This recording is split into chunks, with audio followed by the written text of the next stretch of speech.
Hello everyone. Without wasting any time, let's begin. If you have appeared for any AMU intense examination in 2026 and your result has been declared, then this video is extremely important for you. Many students are confused about counseling. Their questions like, do I need to attend counseling? क्या मुझे counselling attend करनी चाहिए? Is counselling compulsory? What documents are required? Documents की हमें क्या ज़रूरत है? If my rank is low और my marks were low, should I still participate? What happens after counselling? There are so many questions, not so many but these are the questions. क्या मुझे counselling attend करनी चाहिए? मैं हिंदी में बता देता हूँ. क्या मुझे काउंसलिंग अटेंड करनी चाहिए? क्या काउंसलिंग कंपलसरी है? क्या डॉक्यूमेंट्स की रिक्वायरमेंट है? कौन कौन से डॉक्यूमेंट लगेंगे? अगर आपकी रैंक लो है और आपके मार्क्स कम थे तो क्या आपको पार्टिसिपेट करना चाहिए? एंड काउंसलिंग के बाद होता क्या है? So these are the questions we will discuss in this video and I will explain the complete AMU counseling process 2026 in a simple way that you don't make any mistake. Because we know counselling हमने अच्छे से की है तो हमारा admission जो है वो सिक्योर्ड हो जाएगा. सिर्फ सेलेक्टेड लिस्ट में नेम आना ही एडमिशन नहीं है. Counselling is the bridge between your selection, final selection and still जहाँ पर अभी आप हैं. सो इन क्वेश्चंस को हम लोग डिस्कस करेंगे. पहले देख लेते हैं हम. देखिए जनाब, on YouTube there are so many videos जहाँ पर कहा जा रहा है कि आप काउंसलिंग प्रोसेस हमसे कराइए, हमसे कराइए, हमसे कराइए. या आपको बहुत सारे आपको पैम्पलेट मिल जाएंगे, है ना. बहुत सारे आपको क्या मिल जाएंगे? पैम्पलेट मिल जाएंगे जो कि 100 रुपये में आपकी काउंसलिंग कर रहे हैं, 150 में आपकी काउंसलिंग कर रहे हैं, 200 रुपीज़ में आपकी काउंसलिंग कर रहे हैं. मैं आपको बताऊं, आपको काउंसलिंग किसी से भी नहीं करानी है, किसी से भी नहीं करानी है. ठीक है. जो आपसे पैसे मांग रहा है उससे तो बिल्कुल नहीं करानी है. जो आपसे फ्री में कर रहा है उससे भी नहीं करानी है. अपने दोस्तों से बिल्कुल नहीं करानी है. आपको खुद रिस्पॉन्सिबिलिटी लेनी है. You are not in 6th class, you are not in 7th class, you are not in I mean below, जितने भी 12th के नीचे की क्लासेस हैं उसमें नहीं है. तो आपको क्या है? खुद काउंसलिंग करनी है. उससे होगा क्या? ये कम से कम 1 महीने का टाइम है. इस 1 महीने के अंदर अंदर कम से कम भी नहीं तो आपको 20 से 25 बार वेबसाइट पर विजिट करना पड़ेगा. और आप खुद अपने हाथ से करेंगे तो आपके फ़ोन में एक्सेस होगा.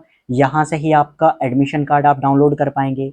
यहाँ से ही आपकी फ़ीस स्लिप आप डाउनलोड कर पाएंगे. यहाँ से ही आप चेक कर पाएंगे कि आपका एडमिशन कैंसिल तो नहीं हुआ है. यहीं से ही आप चेक कर पाएंगे कोई डॉक्यूमेंट को इन लोगों ने रिजेक्ट तो नहीं किया है, किसी भी डॉक्यूमेंट को रिजेक्ट. तो इसीलिए आपको क्या करना है सर? आपको खुद करना है. ठीक है ना. आपका एडमिशन कार्ड यहाँ से डाउनलोड होगा, आपकी फीस स्लिप यहाँ से डाउनलोड होगी. आपका जो रिजेक्शन है, acceptance of documents and rejection of documents, यहाँ से यू कैन चेक. ठीक है. If you have the access of your portal.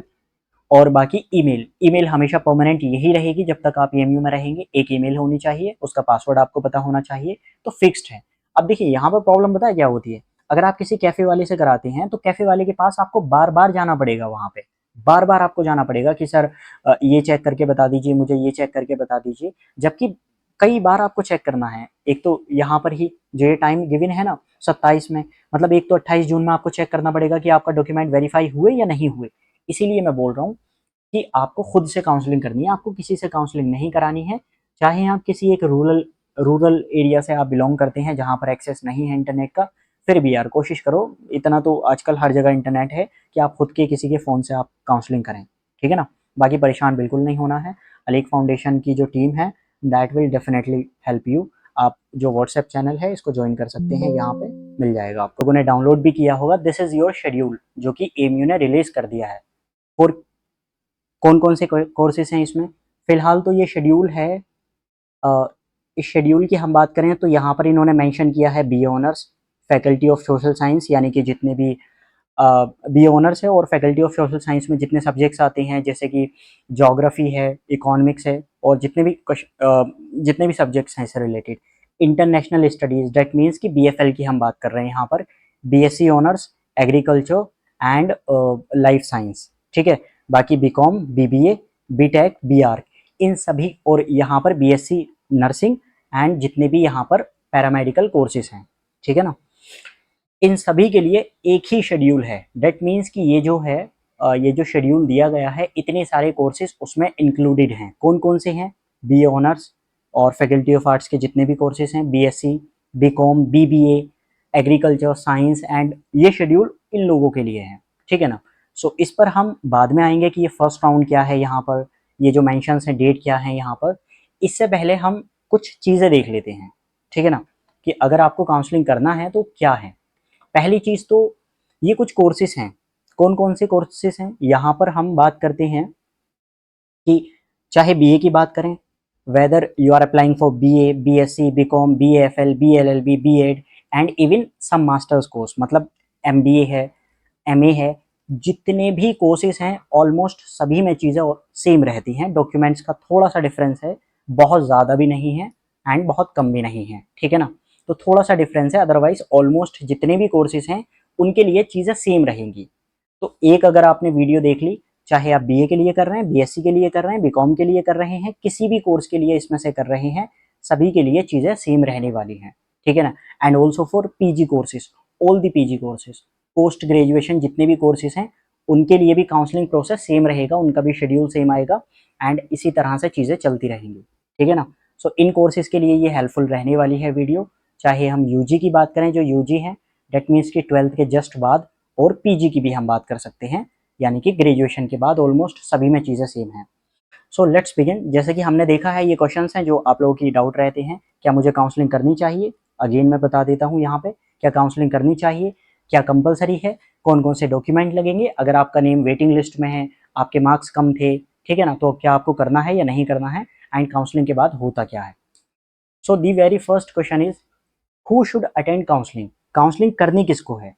So let's begin with the answer कि काउंसलिंग होती क्या है, what is counselling. Counselling is the process through which AMU verifies your your documents and allocate the seats. मतलब counselling के through क्या होता है, AMU आपके जितने भी डॉक्यूमेंट्स हैं उनको वेरिफिकेशन करती है, उसके बाद में उसके अकॉर्डिंग जो आपकी रैंक आई होती है, रैंक के अकॉर्डिंग आपको आपकी सीट अलॉट की जाती है, आपका सब्जेक्ट अलॉट किया जाता है according to your rank, according to your category rank and जो भी सीट अवेलेबल है उस टाइम पर, ठीक है ना। आपकी वेटिंग थी 800 एंड सीट्स हैं ओनली 15, तो ज़रूरी नहीं है ना कि आपका सिलेक्शन होगा यहाँ पे। सो अकॉर्डिंग टू योर मतलब सीट्स अवेलेबिलिटी, सीट उसमें है या नहीं है, ठीक है ना। सिर्फ एंट्रेंस को क्लियर करना इज़ नॉट इनफ, आपको काउंसलिंग करना, जैसे कि हमने कहा counselling is the bridge between your final selection, ठीक है ना। सो you must complete all counseling related formalities within the prescribed time। सबसे पहली चीज़ तो ये है कि जो टाइम उन्होंने मेंशन किया है उसके अकॉर्डिंग ही आपको सारी फॉर्मेलिटीज़ करनी है, ठीक है। चलिए लेट्स बिगिन। देखिए जनाब, यहाँ पर ही हमारा पहला क्वेश्चन है, who should attend counselling. Counselling attend करनी किसको है। यहाँ पर हम कोर्सेज की बात नहीं करेंगे, किसी भी कोर्स में हो, ऐसा नहीं है, स्पेसिफिक नहीं है। ऐसा नहीं है कि बीएलएलबी का जिस वक्त शेड्यूल आएगा उसके लिए अलग से आएगा, ऐसा कुछ नहीं है, ऑलमोस्ट सेम है। अगर आपका नेम सेलेक्टेड लिस्ट में था तो आपको काउंसलिंग करनी है, अगर आपका सेलेक्टेड लिस्ट में है, चाहे आपका वेटिंग लिस्ट में है तब भी आपको काउंसलिंग करनी है। यहीं पर सबसे ज़्यादा जो 50% स्टूडेंट हैं वो यहाँ पर कंफ्यूज्ड हमेशा रहते हैं। हर साल की बात है कि यार मेरा नाम तो चांस मेमो को ही वेटिंग लिस्ट कहते हैं, जहाँ पर इस टाइप से हैज़ लगा होगा, ठीक है ना। सॉरी हैज़ नहीं, यहाँ पर सी लगा होगा। मतलब 3 लिस्टें आती हैं, एक सेलेक्टेड लिस्ट आती है जहाँ पर क्या लिखा होता है, हैज़ लगा होता है, एंड एक लिस्ट आती है जिसमें सी लगा होता है, सी मंस मतलब चांस मेमो और वेटिंग लिस्ट, एंड एक और होगी स्पेशल कैटेगरी जहां पर आपका डॉलर लगा होगा, इस टाइप से। तो इन सभी को करनी है, चाहे आपका नाम कहाँ पर है, सेलेक्टेड लिस्ट में है, चाहे आपकी वेटिंग लिस्ट में है आपका नेम, चाहे स्पेशल कैटेगरी की लिस्ट में है, सभी को काउंसलिंग क्या करनी है, सभी को करनी है काउंसलिंग। पहली चीज तो ये है, समझ पा रहे हैं आप, मतलब सभी को करनी है। आपकी वेटिंग डजेंट मैटर कि आपकी वेटिंग 500 है, आपकी वेटिंग 600 है, आपकी वेटिंग 700 है, डजेंट मैटर, स्टिल आपको काउंसलिंग करनी है। पहली चीज तो ये हुई। Next one is documents required. कौन कौन से डॉक्यूमेंट लगेंगे। देखिए ये जो डॉक्यूमेंट्स हैं वो ग्रेजुएशन के लिए है, मतलब अगर आप बीए के लिए अप्लाई कर रहे हैं उसके लिए भी सेम है, अगर आप बीएससी के लिए करेंगे उसके लिए भी सेम है, अगर आप बीकॉम के लिए करेंगे उसके लिए भी ऑलमोस्ट सेम ही है, ठीक है ना। पीजी के लिए चेंज होगा, यानी कि अगर आप एमबीए के लिए करते हैं तो उसके लिए थोड़ा सा चेंज है। अदरवाइज जिस वक्त भी अभी पोर्टल ओपन नहीं हुआ है, अगर आप एएमयू की वेबसाइट पर जाएंगे तो अभी पोर्टल ओपन नहीं हुआ है, ठीक है ना, उसका भी हम one by one step by step process देखेंगे कि करना क्या। डॉक्यूमेंट चाहिए, the first one is passport size photo. ये पासपोर्ट साइज फोटो हमेशा, यानी कि जब तक आपकी डिग्री, जब तक आप अलीगढ़ मुस्लिम यूनिवर्सिटी में पढ़ेंगे, तब तक ये फोटो हमेशा रहेगा। आपके एडमिट कार्ड पर भी आएगा, आपके डिग्री पर भी आएगा, और आपका जो आई कार्ड होता है, आईडी कार्ड, उस पर भी आएगा। सो फोटो को बहुत केयरफुली चेंज करना है आपको, मतलब केयरफुली आपको सेलेक्ट करना है। उसके बाद एक सिग्नेचर। ओनली 2, वैसे तो 2 ही चीज़ों की रिक्वायरमेंट है, अदरवाइज आपने किया था तो कोई मसला नहीं है। देखिए, 10th की ओरिजिनल मार्कशीट। सर क्या यहाँ पर फोटोकॉपी चल जाएगी? बिल्कुल नहीं, ओरिजिनल मार्कशीट चलेगी 10th की। जो ओरिजिनल है उसका आप फोटो क्लिक करेंगे एंड उसको अपलोड कर देंगे जब आपके काउंसलिंग प्रोसेस स्टार्ट हो जाएगा 25 जून से, ठीक है ना। अभी पोर्टल ओपन नहीं हुआ है, अगर आप करेंगे तो। This second one is 12th की मार्कशीट, यानी कि ये कंपलसरी है। अब यहाँ पर कुछ बच्चों के कन्फ्यूज़न होगी, जैसे कि हम बात करते हैं सीबीएसई की। सो अभी हुआ ये है ना कि सीबीएसई की आई थिंक अभी तक हार्ड कॉपी तो नहीं आई है। अच्छा, यहाँ पर हार्ड कॉपी करनी होती है आपको। आपका जो इंटरनेट वाला रिजल्ट है वो तो आ गया होगा, लेकिन आपको हार्ड कॉपी की फ़ोटो अपलोड करनी होती है। ये ज़्यादा ज़रूरी है, ठीक है ना। 10th की मार्कशीट, 12th की मार्कशीट। जो बच्चे सीबीएसई से हैं या अदर स्टेट बोर्ड से हैं, क्योंकि आप कई सारे डिफरेंट डिफरेंट बोर्ड से होंगे, स्टेट से, तो वहाँ की हो सकता है कुछ बच्चों की हार्ड कॉपी आ गई हो, कुछ बच्चों की हार्ड कॉपी नहीं आई हो। जितने स्टूडेंट की हार्ड कॉपी आ गई है, अच्छी बात है, आप लोग उसको अपलोड कर देंगे। जिनकी नहीं आई है, आपको करना क्या है? आपको करना है डिजी लॉकर, ठीक है। आप अगर ओपन करेंगे डिजी लॉकर, वहाँ पर आपको मार्कशीट दिखाई दे जाएगी। सिर्फ उस मार्कशीट को नहीं करना है, उस डिजी लॉकर वाली मार्कशीट को आपने क्या करना है सर? उसको अपने स्कूल जाना है, स्कूल से एक सील लगवानी है वहाँ पे प्रिंसिपल से अपने, और एक सिग्नेचर कराना है, सिग्नेचर। अगर आपके पास में इफ़ नॉट अगर आपके पास में 12th की मार्कशीट नहीं है, तो आपने करना क्या है सर? आपने डिजी लॉकर वाली मार्कशीट डाउनलोड करनी है, अपने स्कूल जाना है, अपने जो प्रिंसिपल हैं उनसे एक सील लगवानी है उस पर, एंड उस पर एक सिग्नेचर कराना है प्रिंसिपल से। सो ये वैलिड हो जाएगी if you do not have the hard copy of your original 12th marksheet. Okay. The next one is, जो बच्चे मास्टर्स के लिए अप्लाई किया है जिन लोगों ने, यानी कि आप एमबीए में, अदर कोर्सेज भी हो सकते हैं, बीएड के लिए भी हो सकता है। आपने करना क्या है ना, अगर आप एएमयू से हैं तो एएमयू में तो ये होता है कि फाइनल सेमेस्टर की मार्कशीट आपकी आ गई होगी, सिर्फ आपका उसी से काम चल जाएगा। ओरिजिनल मार्कशीट, सिर्फ और सिर्फ फाइनल सेमेस्टर की मार्कशीट आपको करनी है। वहाँ पर 3 ऑप्शन आपको दिखाई देंगे, 10th, 12th एंड एक चीज़ और वहाँ पे दिखाई देगी, ठीक है ना। तो फाइनल सेमेस्टर की आपको मार्कशीट करनी है। उसके बाद जितने बच्चों ने कैटेगरी सर्टिफिकेट लगाया था, जिन लोगों ने, उनको अपना कैटेगरी सर्टिफिकेट लगाना है। कुछ बच्चे ऐसे होंगे बाय मिस्टेक जिन लोगों ने डीएस लगा दिया होगा। डीएस मतलब डोमिसाइल सर्टिफिकेट, ठीक है। आप यूपी से हैं और आपने डोमिसाइल सर्टिफिकेट लगा दिया और आप उस कैटेगरी में फॉल नहीं करते हैं, तो उसमें आपको क्या करना है सर? उसमें वैसे तो हम फर्दर देखेंगे क्या करना है क्या नहीं करना है, अगर आपके डॉक्यूमेंट रिजेक्ट होते हैं। अदरवाइज आपको 3 चीज़ें करनी है, एक 10th की मार्कशीट, 12th की मार्कशीट, और आपका कोई भी आप ओबीसी से हैं तो ओबीसी का आपको सर्टिफिकेट करना है, और आप अगर एससी से हैं, एससी का सर्टिफिकेट करना है। अगर आपने एसटी कैटेगरी को मेंशन किया था, एसटी कैटेगरी करना है। अगर आपने सीए कैटेगरी को मेंशन किया था, सीए करना है। अगर आपने सीई कैटेगरी को फॉर्म पे मेंशन किया था, सीई करना है। मतलब ये डॉक्यूमेंट आपके पास में कंपलसरी हैं, ठीक है ना। तो जो भी सर्टिफिकेट था, किसी भी तरह का सर्टिफिकेट हो सकता है, कुछ बच्चों का एनसीसी का है, वो आपको एप्लीकेबल, मतलब अगर आपने उस पर फॉर्म पर मेंशन किया था तो आपको करना है। एंड फाइनल सेमेस्टर की मार्कशीट यहाँ पे, ठीक है ना। ये डॉक्यूमेंट्स हैं। कुछ कॉमन मिस्टेक हैं, मतलब ये चीज़ें तो वो हो गई जो हमने देख लिया। 2 ही चीज़ें हैं यार, इतना ज़्यादा कॉम्प्लेक्स काउंसलिंग का प्रोसेस इतना कॉम्प्लेक्स नहीं है जितना एक तरह का हवा बना रखा है, या आप भी डर रहे हैं बार बार कि करना क्या है, करना क्या नहीं करना है। इतना कॉम्प्लेक्स नहीं है। बस आपने सबसे पहले तो हमें ये ध्यान रखना है कि किसको अटेंड करनी है। अगर आपका नेम सेलेक्टेड लिस्ट में है, चांस मेमो में है, या वेटिंग लिस्ट, मतलब दोनों सेम ही है, तो भी आपको करना है। स्पेशल कैटेगरी में है तो भी, सभी को करना है। मतलब ओवरऑल जितने बच्चों का भी कहीं पर भी आपका नेम दिखाई, आपका रोल नंबर दिखा था किसी भी लिस्ट में, तो आपको काउंसलिंग अटेंड करनी है, ठीक। डॉक्यूमेंट में passport size photo, signature, 10th की मार्कशीट, 12th की मार्कशीट। आप पीजी के लिए कर रहे हैं तो आपको फाइनल सेमेस्टर की मार्कशीट, ओरिजिनल मार्कशीट, ठीक है ना। और अगर आपने कोई कैटेगरी मेंशन की थी तो आपको कैटेगरी मेंशन करनी है।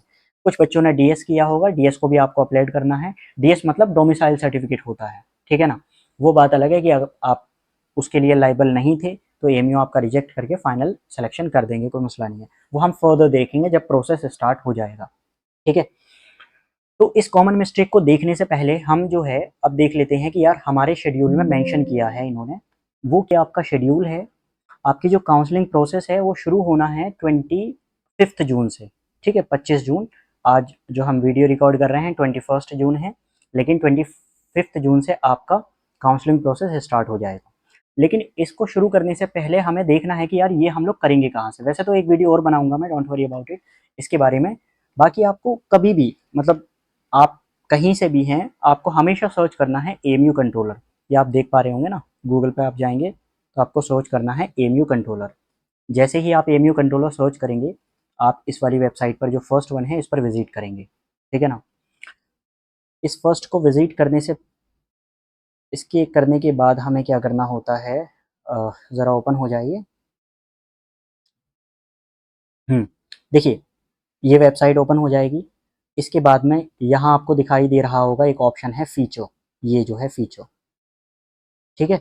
इस फीचर पे ही यहाँ पर आप क्लिक करेंगे, online counselling admission portal, this is the process. फिलहाल के लिए आई मीन ये मेरी ही मेल पड़ी है यहाँ पर। सो फिलहाल के लिए अगर आप इसको ओपन करेंगे मतलब मेल वगैरह डालकर, तो यहाँ से नहीं हो पाएगा क्योंकि अभी स्टार्ट हुआ नहीं है, क्योंकि ये मेरा पहले का है तो इसी वजह से यहाँ पर शो हो रहा है। सो ये वेबसाइट है, यहाँ पर आपको क्लिक करना है। कैसे करना है इसको भी हम एक वीडियो में देखेंगे कि किस टाइप से हमें करना होता है यहाँ पे, ठीक है ना। तो अब आते हैं हम अपने शेड्यूल पर। देखिए जनाब, अगर मैं शेड्यूल की बात करूँ, सो ये जो लिखा है यहाँ पर 25 जून, ये दी गई है रजिस्ट्रेशन की डेट। रजिस्ट्रेशन की मतलब 25 से लेकर 27 जून तक 2 दिन तक आपके रजिस्ट्रेशन चलेंगे। जैसा यहाँ पर लिखा है, आपको रजिस्टर करना है, उसके बाद लॉगिन करना है। डॉक्यूमेंट जो अभी हमने बोले थे, 10th की मार्कशीट, 12th की मार्कशीट, फ़ोटो, और आप मास्टर के लिए कर रहे हैं तो फाइनल सेमेस्टर की मार्कशीट। चॉइस फिलिंग, कौन सा सब्जेक्ट चूज़ करना है आपको, ठीक है ना। मतलब आप कौन सा सब्जेक्ट, बीए के लिए जैसे सबसे ज़्यादा जो प्रॉब्लम होती है स्टूडेंट को, वो सब्जेक्ट में होती है। बहुत सारे ऐसे स्टूडेंट हैं जिनका सिलेक्शन होना होता है बट सब्जेक्ट अच्छे से चॉइस नहीं करते हैं, इस वजह से उनका फाइनल सिलेक्शन नहीं हो पाता। अब इसमें प्रॉब्लम क्या है पता है, प्रॉब्लम ये है, सपोज़ कीजिए कि आपको पॉलिटिकल साइंस चाहिए था, यहाँ पर मैं बताने की कोशिश करता हूँ। सपोज़ कीजिए कि आपको पॉल साइंस चाहिए, पॉलिटिकल साइंस, ठीक है ना, और आपकी वेटिंग है 500। तो हम बहुत अच्छे से जानते हैं कि 500 वेटिंग होने के बाद आपको पॉल साइंस तो नहीं मिलेगा, ठीक है। तो बच्चे करते क्या हैं, बच्चे ये करते हैं कि सिर्फ और सिर्फ पॉलिटिकल साइंस को ही चूज़ करते हैं, जबकि करना क्या है, आप देखेंगे तो 16 to 17 सब्जेक्ट, जिस वक्त बीए की बीए की काउंसलिंग प्रोसेस स्टार्ट होगा, सब्जेक्ट फिलिंग का, चॉइस का आपके पास ऑप्शन आएगा। सो वहाँ पे 16 to 17 सब्जेक्ट होंगे, ठीक है। तो बच्चे करते हैं जो जो उनको चाहिए। सपोज आपको इकोनॉमिक्स चाहिए तो सिर्फ इकोनॉमिक्स रखते हैं, ज्योग्राफी रखते हैं, पॉलिटिकल साइंस रखते हैं, हिस्ट्री रखते हैं कि यार मुझे तो यही चाहिए, बाकी सब्जेक्ट को चूज़ ही नहीं करते।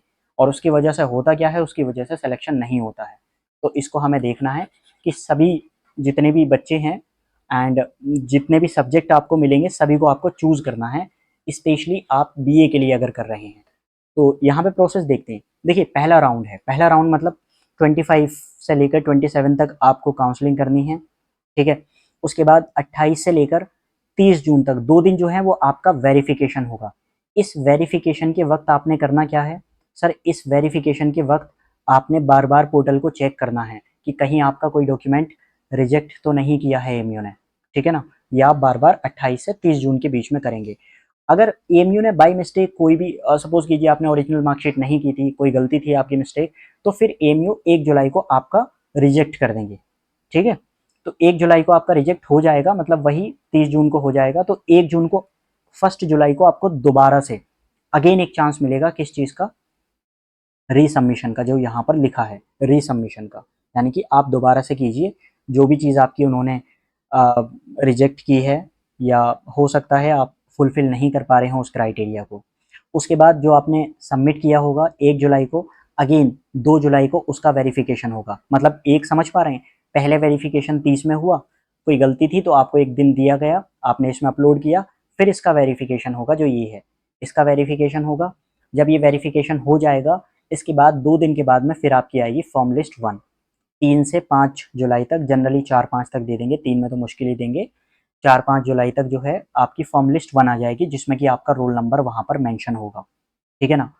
आपका रोल नंबर अगर आ जाता है तो फिर आप लाइबल बन जाते हैं कि आपको फी करनी ही करनी है, ठीक है। जैसे यहाँ पर 2 दिन दिए गए हैं फी के लिए, 6 तारीख और 8 तारीख, मतलब 2 दिन तक आपका फी पेमेंट का ऑप्शन आएगा, और आप इस दौरान नहीं करते हैं तो एक दिन और मिला है एक्स्ट्रा, जो कि लेट फी होती है, इसमें 500 रुपये एक्स्ट्रा जाते हैं आपके पास। अगर आपके 15,000 फी थी तो 15,500 रुपये जाएंगे। अब मैं एक चीज़ बताऊँ, आपने रजिस्ट्रेशन किया यहाँ पे, ठीक है, एक चीज़ देखते हैं हम। देखिए यहाँ पर जो है ना, which is very very important, हमें क्या लग रहा होता है, हमें ये लग रहा होता है, यहाँ पर मैं बताता हूँ आपने करना क्या है। 25 में आप रजिस्ट्रेशन करेंगे, ठीक है, 30 तक आपका जो है वो चेक हो जाएगा वेरिफिकेशन, कोई गलती होती है तो 1 में आपका रिजेक्ट कर देंगे, 2 में वेरीफाई हो जाएगा, ठीक है। 5 तक आपका नेम आ जाएगा, 8 तक आपको टाइम दिया जाएगा, एंड इवन मुझे कहना चाहिए 9 तक आपको टाइम दिया गया है। जनाब अगर आपका roll number first firm list में आता है, ठीक है ना, सब्जेक्ट डजेंट मैटर कि आपको अपना फेवरेट सब्जेक्ट मिला है, आपको फेवरेट कैंपस मिला है, नहीं मिला है, जो आप डिज़ायर करते थे, मतलब आपको पॉलिटिकल साइंस चाहिए था लेकिन आपको हिस्ट्री मिल गया, फिर भी आपको फ़ी पेमेंट करनी है। अगर आप फ़ी पेमेंट नहीं करते हैं तो समझिए आप आपका एडमिशन कैंसिल हो गया है, ख़त्म, ठीक है ना। तो 8 तक अगर आपका नेम आता है तो आपको फ़ी कंपलसरी है, करनी ही करनी है, ठीक है ना। यहाँ तक जो है वो 9 तक ये प्रोसेस कंप्लीट हो जाएगा। इसके बाद क्या है, फिर होगा नेक्स्ट दोबारा से राउंड। जो बच्चे, अब एक चीज़ और है, जितने बच्चों ने, मान लीजिए आपकी वेटिंग थी 500 और फर्स्ट वाली उसमें आपका नेम ही नहीं आया, कोई मसला नहीं है, सेकंड वाली में ऑटोमेटिकली आप एंटर कर जाएंगे, आपको कुछ करने की ज़रूरत नहीं है, आपको बस अपने पोर्टल को चेक करना है बार बार, आपको कुछ नहीं करना है। जो बच्चे किसी गलती की वजह से, किसी वजह से वो लोग इसको, मतलब यहाँ पर लॉगिन नहीं कर पाए, यहाँ पर इस वाले फर्स्ट वाले राउंड में कुछ भी नहीं कर पाए, काउंसलिंग नहीं कर पाए, तो उनको अगेन चांस दिया जाता है सेकेंड राउंड का। सेकेंड राउंड में भी सेम प्रोसेस है, 10 से 12 तक ये चलेगा, 21 जुलाई तक इसमें है, ठीक है ना। और यहाँ पर भी आपको फ़ी करनी है, सिमिलरली थर्ड राउंड में चलेगा। तो ये चीज़ें हैं जो आपको जहन में रखनी है, which is most important. Sir यहाँ पर है क्या, सबसे ज़्यादा इम्पोर्टेंट जो है वो ये है कि यहाँ पर मैं लिख देता हूँ हिंदी में, अगर आपका नेम, अगर आपका नेम किसी भी किसी भी फॉर्म किसी भी फॉर्म लिस्ट में आता है, किसी भी फॉर्म लिस्ट में आता है, आता है, then you have to make payment, ठीक है, मतलब आपको फिर पेमेंट करना ही करना है। Then you have to make, then you have to then you have to make payment, ठीक है ना, मतलब अब कंपलसरी है, वो अलग की चीज़ें हैं, ठीक है। मतलब क्या है सर, ये है, आपको पॉलिटिकल साइंस चाहिए था सब्जेक्ट, ठीक है, लेकिन आपको नहीं मिल पाया पॉलिटिकल साइंस, तो क्या करेंगे, आपको हिस्ट्री मिला है, तब भी आपको फ़ी पेमेंट करनी है। जो सेकंड वाला राउंड है, जितने भी बच्चे फर्स्ट वाले राउंड में एडमिशन को छोड़ेंगे, आपका अपग्रेड हो जाएगा ऑटोमेटिकली, तो आपको परेशान होने की ज़रूरत नहीं है, ठीक है ना। तो ये चीज़ें थी जो हमें जहन में रखनी है कि काउंसलिंग सभी को करनी है, चाहे आपका नेम वेटिंग लिस्ट में हो, चाहे आपका नेम सेलेक्टेड लिस्ट में हो, आपको करनी है। इसी के साथ साथ आपको फ़ी पेमेंट ज़रूर करनी है 9 जुलाई तक, आप नहीं करते हैं तो फिर आपका एडमिशन प्रोसेस यहीं ख़त्म हो जाएगा, यहीं कैंसिल हो जाएगा, फिर आपको नेक्स्ट वाले राउंड में बैठने नहीं दिया जाएगा। सर ये नेक्स्ट वाला राउंड है किसके लिए, नेक्स्ट वाला राउंड जनरली तो सभी के लिए है, मतलब आपको सजेस्ट तो यही किया जाएगा कि आप पहले वाले में कर दें, फर्स्ट वाले में कर दें आप, क्योंकि अगर कोई मिस्टेक होती है तो सेकंड वाले में दोबारा से आपके पास चांस होता है। अगर आप इसमें नहीं कर पाते हैं कोई ज़रूरत नहीं है, आपको दोबारा चांस दिया गया है, 10 जुलाई को आप अगेन रजिस्ट्रेशन कीजिए, एंड 11 में सेम प्रोसेस चलेगा।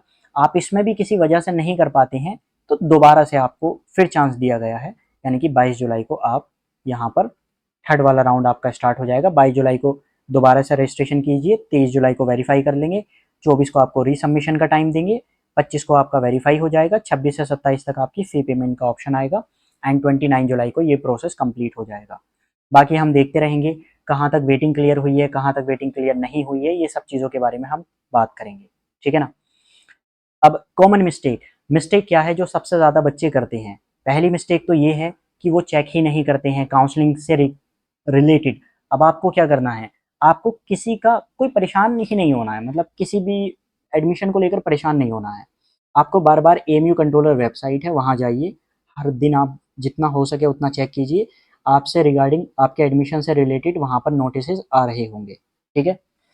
मिसिंग डेडलाइन, अगर आपने डेडलाइन को मिस कर दिया तो आप भूल जाइए कि आपका एडमिशन होगा। कैसे? जो आपके नोटिस में भी मेंशन है, जो कि बहुत सारे बच्चे पढ़ते नहीं है, शायद आपने भी नहीं पढ़ा होगा। देखिए यहाँ पर है, अगर आप इस पर गौर करें तो यहाँ पर लिखा है, देखिए, इन केस ऑफ, यहाँ पर लिखा है in case of non non submission with in the stipulated time, मतलब जो टाइम आपको मेंशन किया गया था, अगर आपने सबमिट नहीं किया, the candidate will forfeit his or her claim for admission in that round.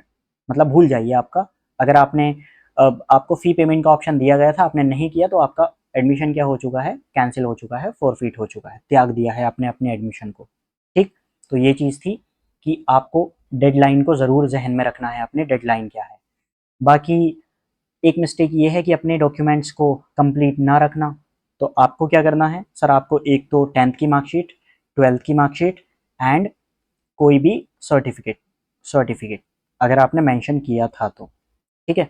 उसके बाद में ये है, एक मिस्टेक ये भी है बहुत सारे बच्चों की कि यार जितने बच्चे वेटिंग लिस्ट में हैं, जो वेटिंग लिस्ट वाले स्टूडेंट हैं, वेटिंग लिस्ट वाले, they wait for assuming that waiting list means no admission. उनको लगता है कि वेटिंग लिस्ट का मतलब है एडमिशन नहीं है। नहीं नहीं जनाब, आपकी वेटिंग क्लियर हो जाती है। जो बच्चे सेलेक्टेड लिस्ट में होते हैं, बहुत सारे बच्चों को, अब होता ये है कि बीएलएलबी के स्टूडेंट हैं, बीएलएलबी वाले जितने भी स्टूडेंट हैं उनकी सबका नेम आया था बीए वाली लिस्ट में।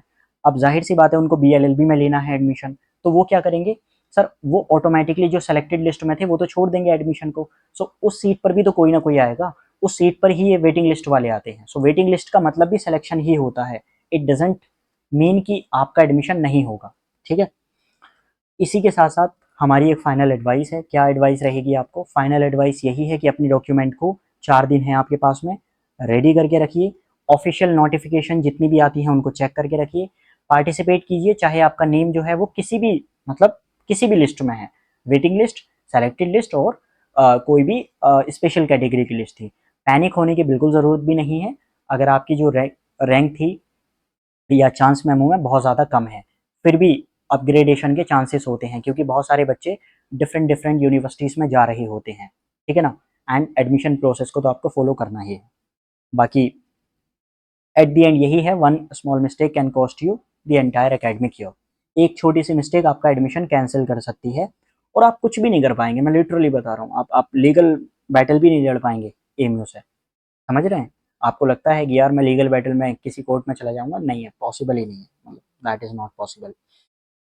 अपार्ट फ्रॉम दिस, अगर किसी भी रिगार्डिंग आप एडमिशन से रिलेटेड प्रॉब्लम को फेस करते हैं, so this is our WhatsApp channel. मतलब फ़िलहाल अली फाउंडेशन ने टेम्परेरी बेसिस पर एक हमारा व्हाट्सएप ग्रुप है, वहाँ पर आप इस पर क्लिक करेंगे, इस पीडीएफ जब भी आपको मिलेगी ये पीडीएफ, इस पर क्लिक करने के बाद आप सीधा यहाँ से जुड़ जाएंगे फ्री ऑफ कॉस्ट।